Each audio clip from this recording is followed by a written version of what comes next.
All right, shalom, shalom. First things first, I'm going to give our honor and praise into Yahweh, Bahashem, Yahushai, Bahashem, Chakadash. And we say, Barakatah Yahweh, Barakatah Yahushai, Bahashem, Chakadash for this truth, knowledge, and wisdom. We say, Barakatah Yahweh, Barakatah Yahushai, Barakatah Yahweh, Barakatah Yahushai, Barakatah Yahweh, Barakatah Yahushai, Bahashem, Chakadash. And we give double honors to our apostle elders, which are the apostle elders, a great millstone, which feed us with knowledge, wisdom, and understanding through the power of Yahweh Yahushai. When the time of the end, 2023, which is the hopeful year that Yahweh Yahushai fulfills all the prophecies. All the prophecies are fulfilled. So we in beautiful times, just at this little spot. Let me try to get back up, pull up the camera. There we go. It's this little spring area I like to come to. Nice little relax. Maybe Edomites out here too. Try to get to the waterfall. There we go. Nice little waterfall area.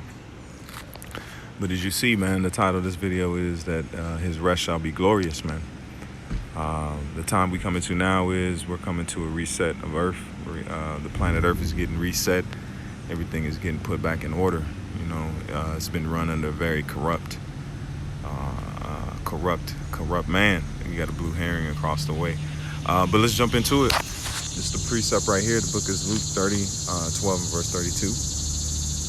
Go ahead and pull this up, and it says, do not fear, little flock. So in the mindset, and we're coming to treacherous times that's never really been since there's been a nation. So when it says do not fear, that's a heavy saying, because it says knowledge and wisdom shall be the stability of thy time. So having that mindset and having that grounding is what you're gonna need in these times, man, because a lot of people are gonna start bugging out, man.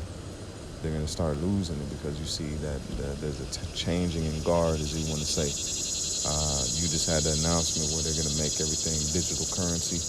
That's going to be a new big thing, because we're waiting on this next system of the new dollar, man. All right, but it says, do not fear, little flock, for your father took. It says, man, let's read this, the Barron Literal Bible. And it says, do not be afraid, little flock, for your father is pleased to give you the kingdom. Because it's not us doing it. It's not us wanting to so-called have the kingdom of heaven. It's being given to us. Rulership is being given to us. That's what the saying of the kingdom is. Because it says the kingdom of heaven is within what? Us. That's us. It's the rulership. It's the men that's been set up to have that knowledge in them, to have that rulership mentality, which is the elect, and be given the kingdom of heaven. But let's read the Amplified version. And it says, do not be afraid and anxious. That's why you know it's not talking about everybody having salvation, because everybody's not anxious. Everybody's not there's not a sense of waiting among the Edomites. They're not set. They're not waiting for anything, because they have what they're supposed to be waiting for, and that's not pleasing to them. You see that? They're not having no calm, because this is their heaven, man, where they get to rule and live life according to their own, rules. But it's not like it for us, man. We're at the bottom of the barrel, have to go through the hardships we go through. But that's the straits we have to go through, man. All right. But guess what? The Lord is going to change this whole rulership of the earth. It's going to look like night and day. You ain't going to be able to believe that it's the same kingdom that you were a part of, man. Okay. Read it again. It says, do not be afraid and anxious, little flock, for it is your Father's good pleasure to give you the kingdom. It's not that's why it says the saints shall take the kingdom. We're going to take this kingdom. It's going to be handed to us, because we're going to have the ability to take it. And how do you think we're going to do that if there is a military established already? There was a military established with Egypt, with Pharaoh. But guess what? That didn't work out. The Lord jacked them up too. So the same thing now. It's just going to seem like it's an impossible feat. But the Israelites thought it was impossible for them getting out of Egypt. But guess what? The Most High made a way. Just like now we read in history, because it's already been done. When you read the story and the end has already been told, it's hard to realize how it would be without the story working out the way it did.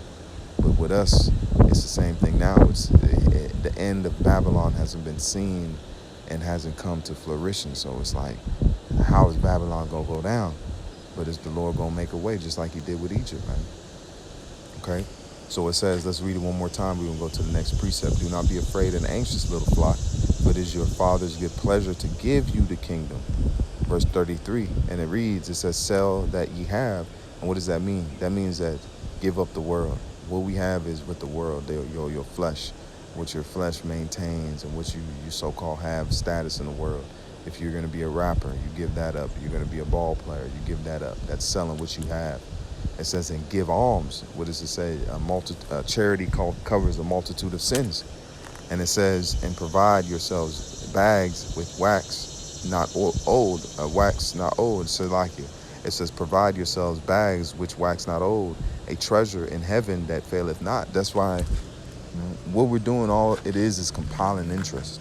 The heavens that we're worshiping, because the kingdom of heaven is rulership. So we're putting our investments in a rulership to come, not in a modern day rulership. And then once that rulership happens, guess what? We're investing it. We're saying, because the kingdom of heaven isn't going to wax old, because it's not a tangible. It's not like, oh, it's a bag and a crown. Those are the symbols of what the rulership really entails. It entails with us ruling over our enemies, having the earth in subjection, being ran beautiful. That's how all the earth is going to look. All the earth is going to look like this, man. Here's the blue heron right there. That's what that bird right there is called a blue heron. It hunts fish. It's a fisher bird. But this is the thing we have to look forward to. It's not hardship and slavery. Those things we've already ate of. We drank of that cup. So now the false balance is abomination. So we have to taste of the good. But the Lord said we're not going to have a time limit to the good that we're going to taste of, man. It's going to be an infinite rest. See? Okay, an infinite rest. But let's read this again. And it says, sell all that ye have and give alms. Provide yourself bags which wax not old, a treasure in heaven which fail not, where thief nor approacheth nor moth corrupt. And that's what you see happening now. We're putting our treasures in heaven. All right, this is Isaiah 11 and verse 10. And it reads, let's read the Amplified version. King James, it says, in the day that there shall be a root of Jesse going into what? David, the line of David, the ruler, the bloodline. It's not everybody can come in. No, it's a bloodline. Just like you have the Dukes of Edom, a bloodline of the wicked. Malachi, the first chapter. Okay, that tells you that East Edom is the border of wickedness, man. It's a bloodline. That's why the same ones you see today in the rulership position amongst the Edomites is the bloodline of the wicked, man. And they know it. It says, the root of Jesse shall stand as a banner, and in the day there shall be a root of Jesse which shall stand for an ensign of the people. To it shall the Gentiles seek, and his rest shall be glorious. Okay? His rest shall be glorious. So it's not going to be mediocre. It's not going to be all right. Okay? It's going to be glorious. Okay? So let's look up that Isaiah 11 and 18. Salakia. And we'll look up that word real quick. And then 18, if I'm not mistaken. 10. This is Isaiah 11 and verse 10. And it reads, all right, let's look up what that word glorious means. The word there is kabod. It says what? Glorious, honor, glorious, abundant. That's why we're going to have abundant. We're going to have life and have it abundantly. Okay? Riches, honor, splendors, glory, dignity, reputation, reverence, glory. These are the things that we have to look forward to, man. It's not going to be a mediocre rest. It's going to be something that's going to be beyond our wildest imaginations. So that's why we have to hold on to it. We have to hold our head up, keep our mentality on the task to come, man. And Yahweh Shem Yahshua is going to make a way. And he's going to make it a good. It's his pleasure to do it that's getting ready to happen. It's his pleasure to take out Babylon, because we can't rule if Babylon's still here. They're going to be sending secret services and all that madness to try to corrupt our kingdom. So the Lord is going to do away, just like David paved the way for Solomon, man. All right, the Lord is going to pave a way for the kingdom of heaven, which is you Negroes, Latinos, and Native Americans, to flourish, man. All right. So with that, I'm going to say, call Elohim, Yahweh, Bahashem, Yahushai, Bahashem B'chakwadash. And with that, I say, Barakat Yahweh, Barakat Yahushai, Barakat Yahweh, Barakat Yahushai, Barakat Yahweh, Barakat Yahushai, Bahashem B'chakwadash. Until the next time, I say, Shalom is more now than ever. Keep faith.